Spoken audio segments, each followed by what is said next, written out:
She curtsied on a Tuesday morning. It was not a graceful curtsy. She was carrying a basket of mending, Good morning which to she you. shifted awkwardly to her left arm before dipping because one did not pass a member of the household staff in the corridor of Ashwick Hall without acknowledging them, and she had been raised to acknowledge everyone. She was new here. She did not yet know all the faces. The man in the corridor was tall, dark-coated, and unremarkable in the specific way that upper servants were unremarkable in grand houses, present and capable and designed to be unnoticed. He had been standing at the window at the end of the passage, looking out at the Yorkshire moors with the expression of a man reviewing something in his own mind. She curtsied. She said, "Good morning."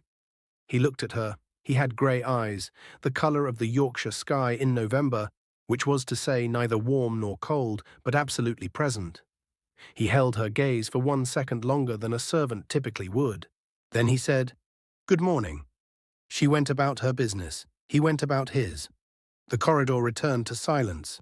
She did not think about him again until that evening at dinner, when Lord Ashwick mentioned casually that his cousin had arrived from London and would be staying at the Hall for the month. She thought about the corridor. She thought about the grey eyes. She thought about the pause before he had replied. Then she thought about the curtsy. Then she stopped eating entirely and simply sat with the specific quality of embarrassment that arrives when you understand that you have made an error of the kind that cannot be corrected, only survived. He had known in the corridor exactly who she was. He had let her curtsy anyway. He had let her curtsy, and then he had said good morning in the pleasant tone of a man accepting the curtsy without correcting it. And he had watched her go down the corridor with her basket of mending, and he had, she now understood, found this amusing. For 3 weeks, as she slowly pieced together the evidence, she came to understand that he had let her. Every time, every corridor, every garden path, every morning when she said good morning and he said good morning, back in the tone of a man who was keeping a secret and enjoying keeping it. She had been curtsying to the Duke of Ashwick for 3 weeks. He had let her, and now she had to decide what to do about it. Before we continue, kindly subscribe and please like this story to reach others. Thank you. Wherever you are listening from tonight, I want you to understand something about that curtsy. It was not simply embarrassing. In 1819 England, the social distance between a duke and a governess was not a gap you could accidentally step across. It was a chasm. And he had stood at one side of that chasm and watched her cross it without a word. Not cruelly. The question the story is asking is not, how could he? The question is, why did he? Stay with me. The moors are cold tonight. The answer is worth finding. The position of governess in Regency England was one of the most socially precarious imaginable. She was educated enough to teach the children of wealthy families, typically with knowledge of French, music, drawing, and basic academic subjects. But she was not of the class she served. She lived in the house, but was not of the family. She ate with the family in some households, and in the servants' hall in others, and in many households occupied a strange middle ground between both. Her salary averaged between £30 and £50 annually, adequate for survival, insufficient for independence. A governess who lost her position without a character reference was effectively unemployable. A governess in a house with a bachelor employer or with bachelor visitors was in a particularly delicate social position. Any suggestion of impropriety fell entirely on her. Miss Eliza Vane arrived at Ashwick Hall on the 1st of September in a hired carriage, with 2 trunks and a letter of recommendation from her previous employer, Lady Pembridge of Bath, who had written of her, thorough, steady, and possessed of the excellent judgment that renders her suitable for any household of standing. Eliza was 24. She had been a governess for 3 years, beginning at 19 when her father's death had rendered the question of her future both urgent and entirely her own to solve. She was the daughter of a clergyman. Well-educated, well-read, the specific kind of well-raised but not wealthy that the Regency world had designed the governess position to absorb. She was not beautiful in the way society called beautiful. She was precise-featured and dark-eyed and had the expression of someone who was accustomed to paying close attention to things. Ashwick Hall was the Yorkshire seat of Lord Frederick Ashwick, 5th Baron, who was 42 and a widower and required a governess for his 2 daughters, Sophie, aged 9, and Marion, aged 7. The household was managed by a capable housekeeper named Mrs. Dove, who had showed Eliza to her rooms and explained the household's routines with the brisk efficiency of someone who had done this before. The hall was large. Too large for a baron's household, honestly, the specific grand scale of a property that had been built for a different era, and had the quality of slight under-occupation that large houses get when they are maintained but not quite filled. Long corridors, high ceilings, the particular silence of rooms that have more space than they need. Eliza had settled in quickly, as she always did. The children were bright and reasonably well-mannered and curious about her in the way of children who had not had consistent adult attention. The household staff were professional and not unfriendly. Lord Ashwick himself was pleasant and distracted and spent most of his time either in the estate study or riding, and had greeted her at their initial meeting with the brisk courtesy of a man who had delegated the specifics to Mrs. Dove and trusted her judgment. She had been at the hall for 6 days when she first encountered the man in the corridor. It was a Tuesday morning. She was coming from the small linen room where she had collected the girls' mending, a domestic task she was not strictly required to perform, but had taken on because it gave her a quiet hour and because Mrs. Dove was managing a complicated situation with the kitchen staff, and Eliza preferred to be useful. The corridor was empty, except for the tall, dark-coated figure at the far window. She had seen several members of the household staff she had not yet been formally introduced to. She had been making a point of acknowledging everyone. It was simple courtesy, and it built goodwill, and she had learned in 3 years of this work that goodwill with household staff was considerably more valuable than any alternative. So she shifted the basket, and she dipped, and she said, "Good morning." He looked at her. She registered in the fraction of a second between the curtsy and the response 2 things: that his coat was of a quality she had not seen on any member of Lord Ashwick's staff, and that his grey eyes held her gaze with the particular steady attention of someone who was not surprised to be looked at. Then he said, "Good morning." She went on. She did not think about him again until dinner. In Regency England, the social hierarchy of a large country house was maintained through a complex set of visual and behavioural cues that were second nature to anyone raised in that world. A person of rank dressed differently, moved differently, occupied different spaces, and was addressed differently by every person in the household. A gentleman of the first rank, arriving at a country estate unannounced or without formal introduction to all members of the household, would have been immediately identifiable as such to the trained social eye, except to someone who had only been in the house for 6 days, had not yet been introduced to all the household's visitors, and whose entire previous experience had taught her to acknowledge the people in corridors, not to evaluate their quality of coat. She learned his name at dinner, as she had said. Lord Ashwick mentioned between the removes that his cousin had arrived from London. He said it with the specific casualness of a man reporting weather. Not a significant announcement, simply information being distributed.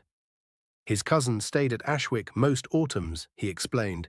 He had been delayed this year. He had arrived that morning. Eliza sat with her fork and thought about the morning.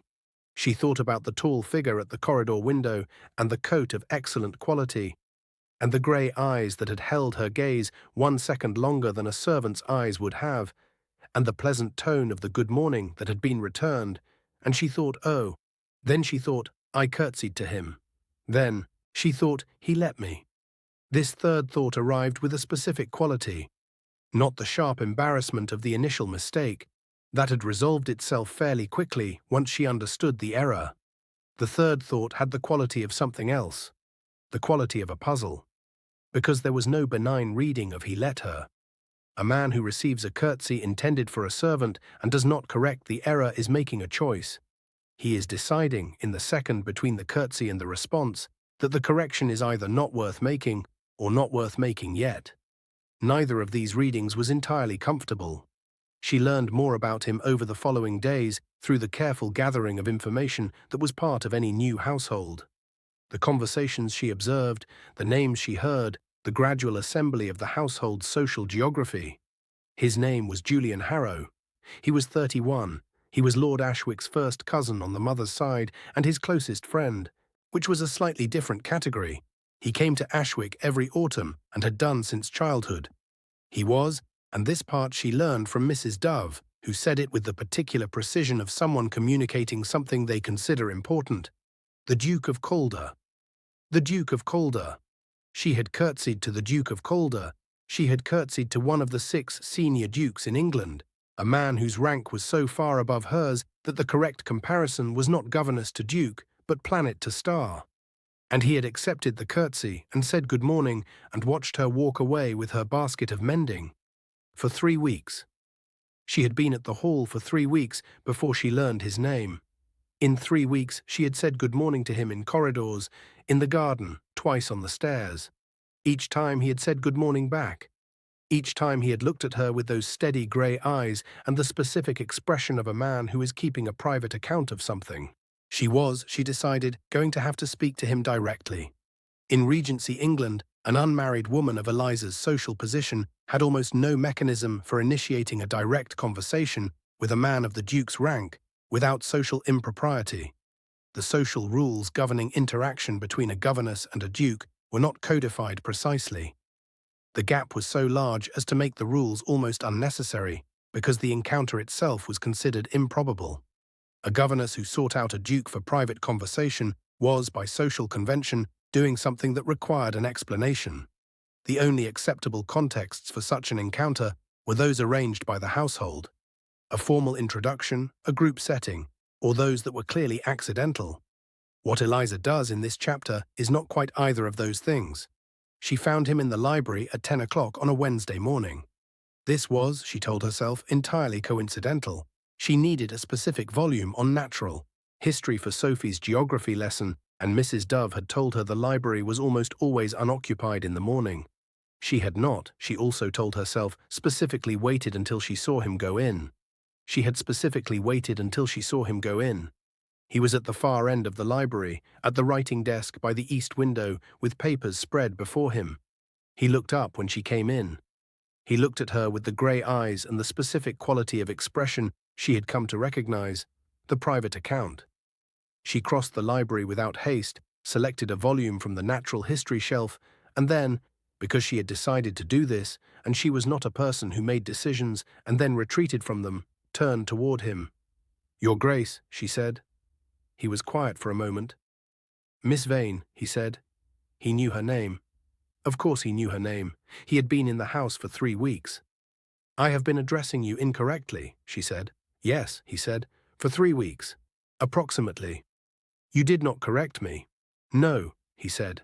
He set down his pen. He gave her the full attention of the grey eyes, which was, she was discovering, a slightly unnerving quality, not because it was unkind, but because it was entirely undiluted. "I did not." She held his gaze. "May I ask why?" she said. He was quiet for a moment that was long enough to feel like a choice. "The first morning," he said, "I was surprised. By the time I had considered whether to correct you, the moment had passed. On subsequent mornings," he paused, "I found I was interested in whether you would discover the error yourself and when." "Interested," she said. "Yes." "As a source of amusement." "As a source of interest," he said. "There is a difference." She considered this. She had come to the library with the intention of addressing the matter directly, receiving whatever response was available, and moving on with the composure appropriate to a governess in a house where she was employed, and he was a guest. She had not anticipated that the response would be this particular thing, a man who watched and waited and was interested. "I see," she said.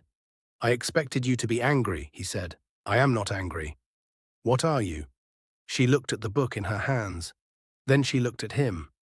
"I am not yet certain," she said. "I will let you know when I decide." She left the library. She made it to the corridor before the composure fractured slightly. Not into embarrassment now, but into something that was not quite amusing either. Something adjacent to it. Something she was not entirely sure she could afford. She had been wrong about something. She had assumed, in the days following the library conversation, that the situation would resolve itself into one of the 2 available shapes. Either he would keep a polite distance, treating the matter as concluded, or he would resume the pleasant morning exchanges with the understanding now established and nothing further between them. He did neither. He began appearing, with the specific casualness of coincidence, in places she happened to be. Not always, not obviously. But the second time she was in the garden with the girls, and he came through the garden gate and stopped to watch Marion attempt to name the constellations using the method Eliza had shown her. He stood there for 3 full minutes, listening, and then said something that made Marion reconsider her classification of Orion. She understood that the appearance was not coincidence. He began asking questions, not personal questions. Questions about the girls' progress, about what she was teaching them, about what she found interesting to teach. He asked these questions with the same quality of attention she had noticed in his eyes. Not polite inquiry, actual interest. He listened to the answers. Sophie and Marion, who had the specific social intelligence of children who sense things without being able to name them, began making small, approving assessments. Marion said, "Mr. Harrow knows a great deal about birds." Sophie said, "He asked me what I thought about something. Adults don't usually do that."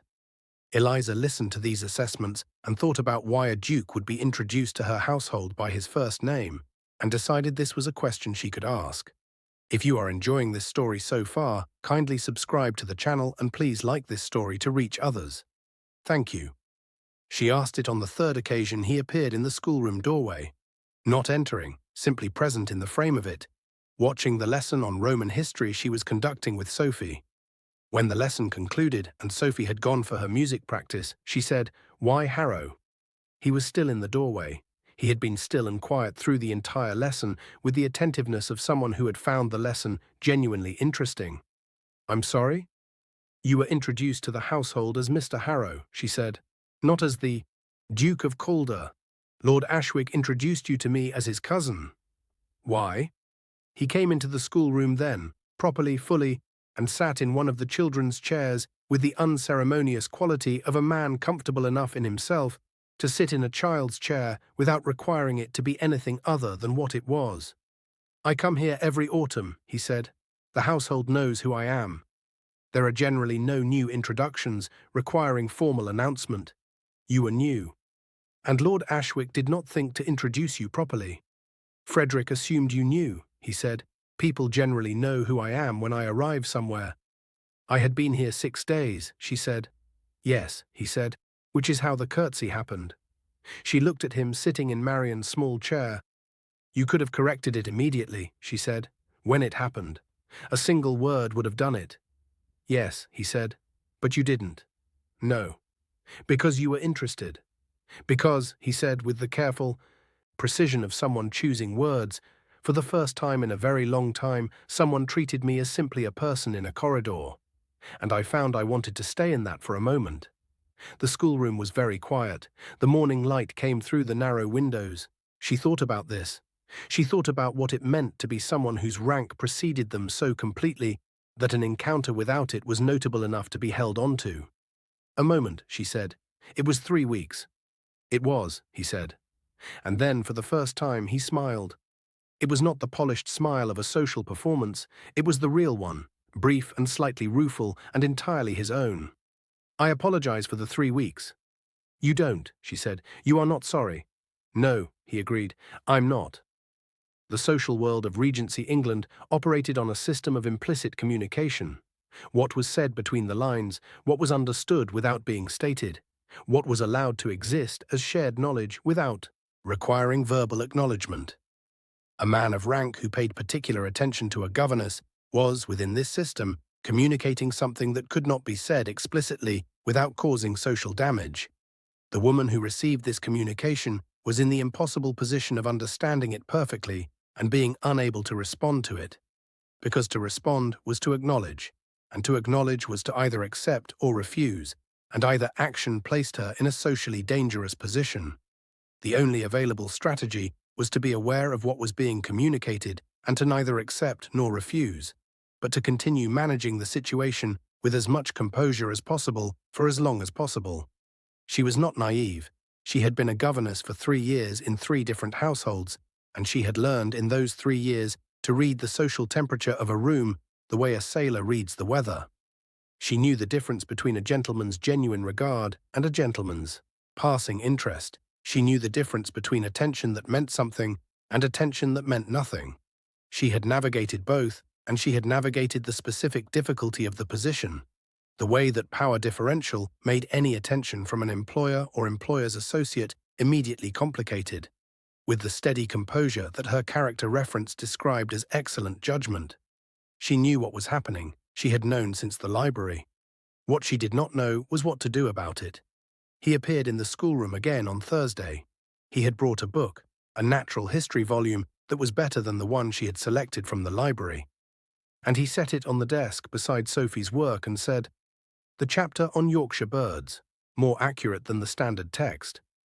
He left before she could respond. He appeared on Friday in the garden where she was teaching Marion to sketch the view of the moors. He looked at the sketch for a moment and said, "Move the horizon line up. The moors are always higher than you think they are." He left before Marion could thank him. On Saturday he did not appear at all, and she was aware of this in a way that she considered carefully and decided not to examine further. On Sunday after church, in the brief social interval before luncheon when the household assembled in the drawing-room, she found herself near him, not by intention, simply by the geometry of the room. And he said very quietly, without turning toward her, "What did you decide?" She did not pretend not to understand. "I haven't decided yet," she said equally quietly. "You've had 3 weeks." "You also had 3 weeks," she said, "and you appear to have made a decision without consulting the other party." A pause. The drawing-room continued around them. "That is fair," he said. "Yes," she said, "it is." Lord Ashwick called across the room about something involving the hunt on Tuesday, and the moment closed. She moved away. She did not look back. She was aware that this was the point at which composure was not merely strategy, but necessity. She was also aware that composure, maintained long enough under sufficient pressure, was its own kind of choice. She had begun walking the moors in the late afternoon when the girls were with their music teacher, 40 minutes between 3 and 4 o'clock that were, in theory, her own. The Yorkshire moors in October were not by most standards comfortable. They were cold and wide, and the wind was the specific northern variety that conveyed information about winter. But they were also the most honest landscape she had encountered in 3 years of moving between houses, and she found she needed honesty in a landscape when she was working out something complicated. She had been walking for 2 weeks when she heard footsteps behind her. She did not turn immediately. There were other people who walked the moors. She continued her pace. He fell into step beside her. They walked in silence for several minutes. The moor spread before them, heather past its September bloom, brown and grey gold, the sky above it the precise colour of his eyes, which she noted and immediately decided not to note. "You come here every day," he said. "Yes." "I have seen you from the library window." "I know," she said. "I have seen you watching." A pause. "You could have indicated that you had seen me," he said. "I could have," she said. "I was gathering information." "About what?" "About whether you would come out." He was quiet for a moment. The wind moved through the heather. "You are very direct," he said. "I am a governess," she said. "Directness is one of the few resources available to me. I am careful with it." "What did the information tell you?" "That you would come out today," she said. "Specifically today, because it's the first genuinely cold morning, and a man who was simply being polite would have found a reason not to walk the moors in this wind." He looked at her. "And a man who was not simply being polite?" "Would come anyway," she said, "because the cold was not the point. The moor, the wind, the heather." "Miss Vane," he said, "Your Grace. Will you tell me what you have decided?" She walked for several more steps before she answered. She was looking at the horizon, the moors and the grey sky and the specific quality of October light in Yorkshire, which was doing the thing it did, being beautiful and cold and entirely indifferent to what the people standing in it were trying to say. "I have decided," she said, "that you are not a man who does things without reason. The 3 weeks of the corridor were not carelessness. The questions about the girls' lessons are not courtesy. The natural history book was not a coincidence." "No," he said, "none of those things." "Which means you have been making a decision of your own," she said, "for 3 weeks in corridors and then for 2 more weeks in schoolrooms and library windows. And I would like you to tell me what it is, because I am not in a position to respond to a thing that has not been said." He stopped walking. She stopped a step later and turned. He looked at her with the grey eyes, which were, she had discovered, the most accurate instrument of expression she had encountered. They said exactly what he was thinking, and nothing he was performing. "I came to Ashwick in September, as I do every year," he said. "I intended to stay 4 weeks, review the estate documents with Frederick, and return to London in October. And instead? And instead a woman curtsied to me in the corridor and then went about her business with complete composure. And I found I was thinking about her composure at an unreasonable frequency. 'My composure,' she said. 'Your composure,' he said. 'And the way you speak to the girls. And the way you said, "I will let you know when I decide." And the way you have been walking these moors every afternoon and watching me watching you and saying nothing about it.'" She looked at the heather. "I have a position here," she said. "I have a responsibility to this household. I am not—" She paused. "I am not in a position to—" "I know," he said. "I know exactly what your position is and exactly what the constraints are. I am not asking you to do something impossible. I am asking you to let me tell you what I am thinking, and to tell me what you are thinking in return, and to allow us to determine together whether there is something here worth thinking about." The wind moved through the heather. She looked at him for a long moment. "That is a very careful way to say something," she said. "I am a careful man," he said, "when it matters." "Is this what the 3 weeks were?" she said. "Care?" "The 3 weeks," he said, "were the first time I had been in a house where someone didn't know what I was and treated me accordingly. I was being careful with that. I wanted it to last as long as it lasted." She stood in the October moor with the wind in her hair and thought about this, about what it meant to be someone whose rank was so entirely preceding that an ordinary morning exchange was remarkable, about what it meant that he had held on to it. "It is very cold," she said. "Yes." "I am going back in." "Yes." "I think," she said as she turned, "that you should continue walking the moors tomorrow afternoon, if the weather permits." He was quiet. "Is that a decision?" he said. "It is the beginning of one," she said. "I am careful with resources." She walked back toward the house. She did not turn around. She was, she decided, going to think about this very carefully. And then she was going to think about it some more, and she was going to be extremely sensible about whatever it led to. She was also, she admitted privately to herself in the corridor, aware that sensible was not precisely the right word for any of this. Autumn storms on the Yorkshire moors were, in the early 19th century, genuinely dangerous for anyone caught outside unprepared. The moors could shift from clear to driving rain within minutes. The landscape offered little shelter.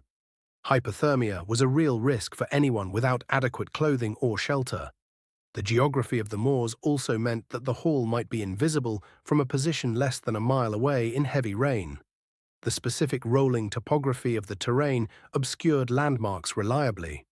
A person caught on the moors in an autumn storm was not in a comfortable position. The storm came on a Friday afternoon without the gradual approach that Yorkshire storms were supposed to announce themselves with. She was on the moors.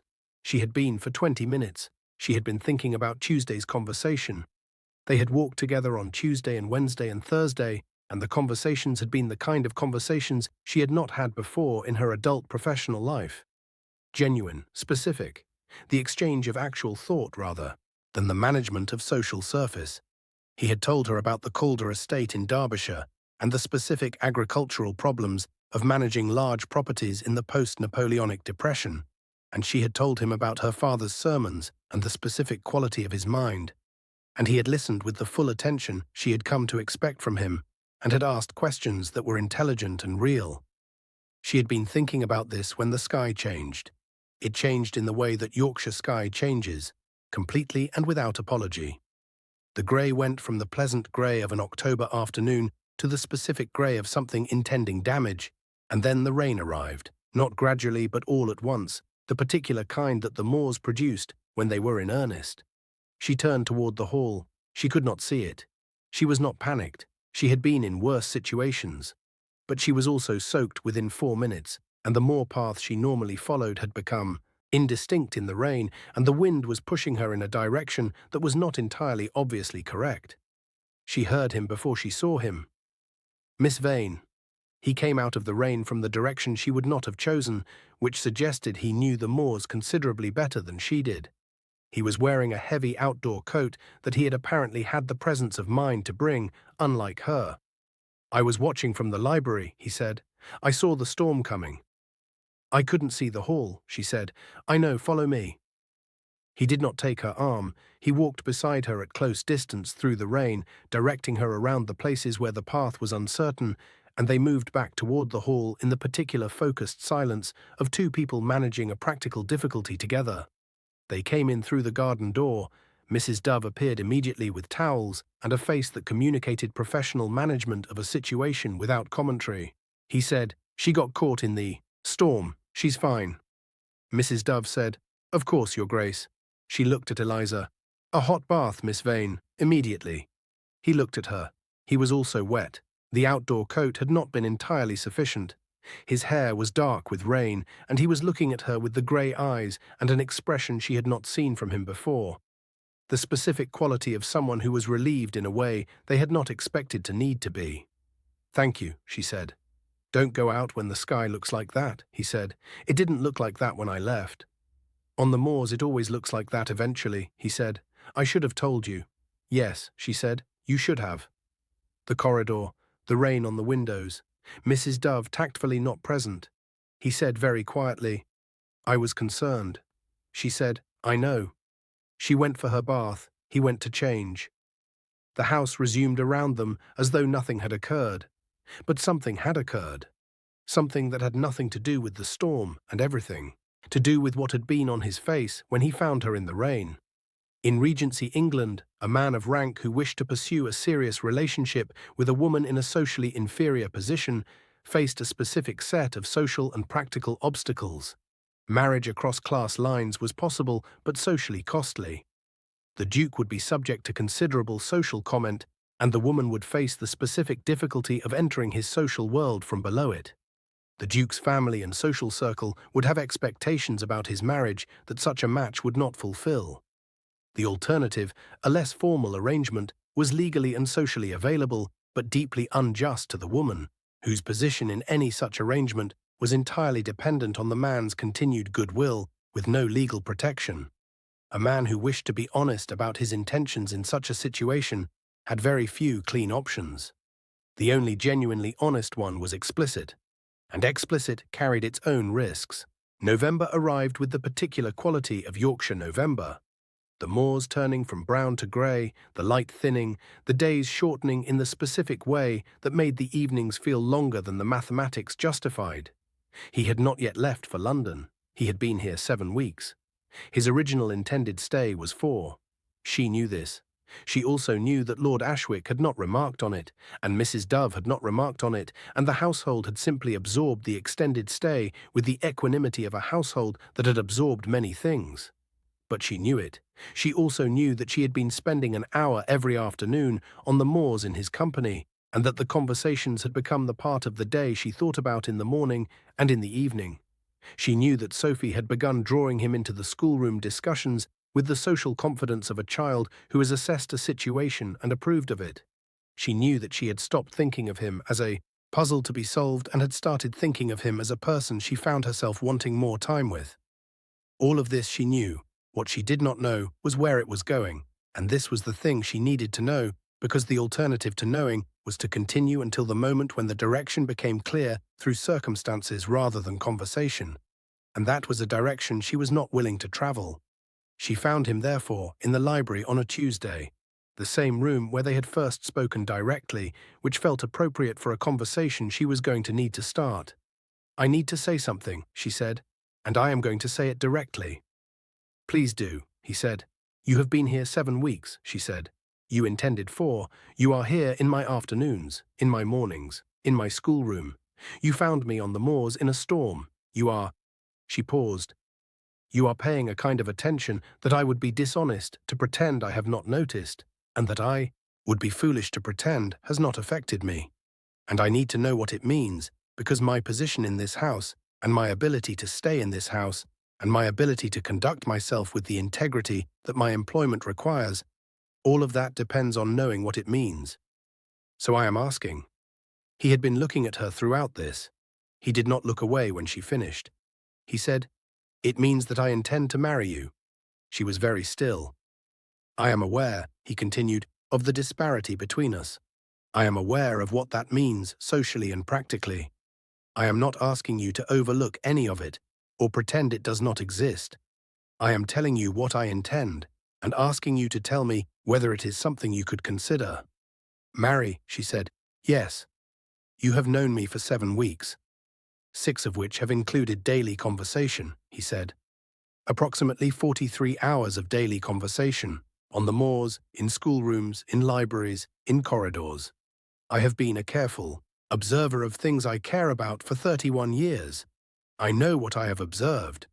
She looked at the bookshelves. The social response to a duke marrying a governess would be considerable, he said, and temporary. My title and position are entirely sufficient to manage the social response, and I am not interested in it beyond management. Your family has been expecting me to marry for 4 years, he said. They will prefer a woman I have chosen carefully to a woman I have chosen quickly out of obligation. My mother, specifically, will want to meet you. You have spoken to your mother?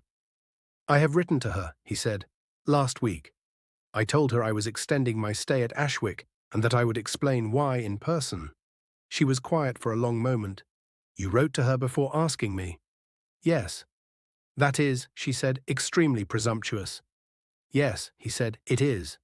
She looked at him. He looked back with the grey eyes, the ones that said exactly what he was thinking and nothing he was not. Why, she said, not why will you marry me, why me? The specific question she had been carrying since the library in October. He said, because you curtsied to me in a corridor and then went about your business with complete composure, and I have spent 7 weeks discovering that the composure is not a performance. Because you are honest and direct, and treat my rank as a circumstance rather than a quality. Because you walk on cold moors alone to think, and because you teach children as though their ideas matter, which they do. Because you said I will let you know when I decide, and then you decided. Because you are, he paused, because you are remarkable in a specific and particular way that I did not know to look for and cannot now stop thinking about. She said nothing. She looked at the bookshelves. Then she said, I need to think. Yes, he said, not about whether I... She stopped, started again. Not about my feelings on the matter, those are not in question. About the practical realities, which are considerable, and which I have spent 24 years and 3 years of this work learning to manage, and which will not become simple because of the rest of it. I know, he said. Take whatever time you need. How long are you staying? As long as it takes, he said. The practical considerations facing a governess who received a proposal of marriage from a man of rank were genuinely complex, and deserved serious thought rather than romantic capitulation.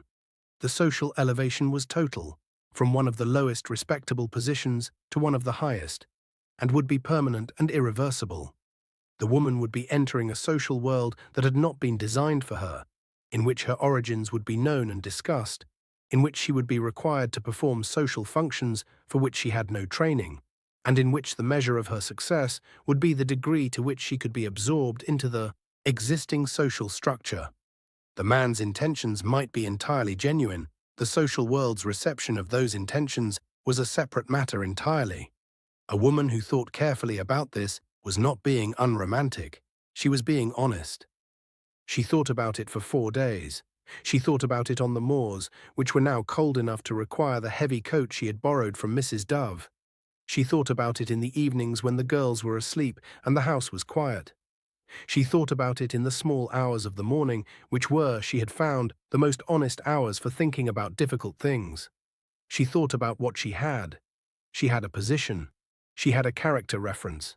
She had the specific professional competence of a woman who had managed her own life for 3 years after the ground beneath it had disappeared. These things were real, and they were hers, and they had been built from nothing. She thought about what he was offering.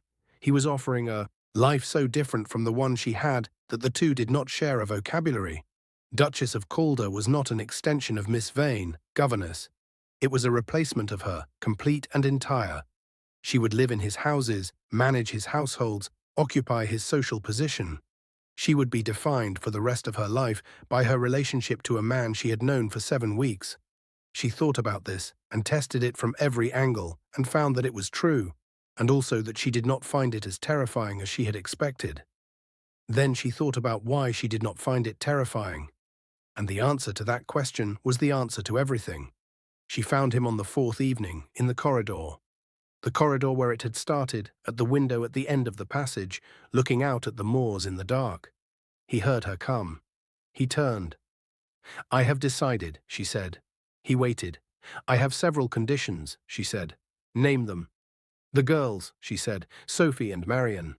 I will not leave this position until Lord Ashwick has found someone equivalent for them. I will assist in that process. I will not abandon 2 children mid-year for my own convenience." "Of course," he said.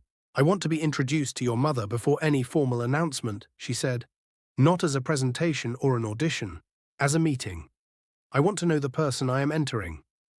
"Yes," he said. "I will manage the social difficulties in my own way," she said. "I am not going to pretend my origins are something other than what they are, and I am not going to allow them to be managed into something presentable by other people. If that is a problem, it needs to be a known problem now rather than a discovered one later." "It is not a problem," he said. "You will say that now," she said. "I need you to consider whether you will say it in 3 years." "I have considered it," he said. "It is not a problem." She looked at the window, the dark moors, the November sky. "Those are my conditions." She said, "I accept them." "Then yes," she said, "that is my answer." He crossed the corridor. He took her hand, not dramatically, simply. He took her hand in the corridor, at the end of the passage, at the window where it had started. "I am sorry about the 3 weeks," he said. "You are not," she said. "No," he agreed. "I'm not." "Neither am I," she said, "as it turns out." The Duchess of Calder, Julian's mother, represents in this story the social world's most significant test of the match. A duke's mother was, in Regency terms, the gatekeeper of the family's social legitimacy. Her acceptance or rejection of a daughter-in-law was the most consequential social verdict the match would face. A duchess who accepted a governess as her son's wife was not merely being personally gracious, she was using her own social standing to validate the match, to communicate to the wider social world that the family endorsed it, and to provide the new duchess with the social backing she would need to function in her husband's world. Her reception of Eliza was, therefore, not merely a personal meeting, but a social event with real consequences. The Duchess of Calder arrived at Ashwick Hall on a Thursday morning in December, 2 weeks after Eliza's answer in the corridor. She arrived in a carriage of considerable quality, and she arrived, as Julian had told Eliza she would, with the specific purpose of making an assessment. Eliza met her in the drawing-room, which Lord Ashwick had made available for the purpose and then tactfully vacated. Julian was present. He had, she had learned in 2 weeks of knowing his position, the specific quality of a man who stood beside the people he was standing with in a way that communicated standing with, rather than standing above. He stood beside her now. The Duchess of Calder was 62 and had the expression of a woman who had been making assessments for 40 years and had become very good at it. She looked at Eliza for a moment. That was long enough to be thorough and short enough to be polite. Then she said, "Julian told me you are a clergyman's daughter." "Yes, Your Grace," Eliza said, "and that you have been a governess for 3 years." "Yes." "And that you told him his 3 weeks of deception in the corridor was presumptuous." Eliza looked at Julian. Julian was looking at the middle distance. "He told you that," she said. "He did," the Duchess said. There was something in her expression. He said it was the most accurate assessment of his behavior he had received in several years, and that he found it refreshing. A beat. "Sit down, Miss Vane," the Duchess said. "I want to talk to you about what the social world is going to say about this, and about what we are going to do about it, and about whether you have the kind of spine required to manage both. Julian assures me you do. I prefer to determine this for myself. Quick one, as you are enjoying this story, kindly subscribe to the channel and please like this story to reach others, thank you." They sat for 2 hours. The Duchess of Calder asked questions that were direct and specific and occasionally alarming, and Eliza answered them in the same register. Julian sat in the corner and did not, to his credit, interfere. At the end of 2 hours, the Duchess stood. "You will do," she said. She said it the way a woman says something she means, without requiring additional decoration. You will more than do. The social world is going to have a great deal to say, and you are going to need to not care about it, which appears to be a skill you have already developed. Julian. Mother, he said. You were right, she said. Don't make a habit of it. She left. The drawing room exhaled. She liked you, he said. She interrogated me for 2 hours. That is how she expresses liking, he said. If she hadn't liked you, she would have been significantly warmer in the first 10 minutes and then left. Eliza thought about this. The social world is going to have a great deal to say, she said. Yes. I don't care about it. I know, he said. I want to make sure you don't care about it either, she said. In 3 years. In 3 years, he said, I will be living in a house with a woman who walked cold moors to think about things and treated a duke as simply a person in a corridor. The social world's opinion of that arrangement will be a secondary consideration. She looked at him. You are certain, she said. I have been certain since the corridor, he said. I was simply waiting for you to be certain too. I am, she said.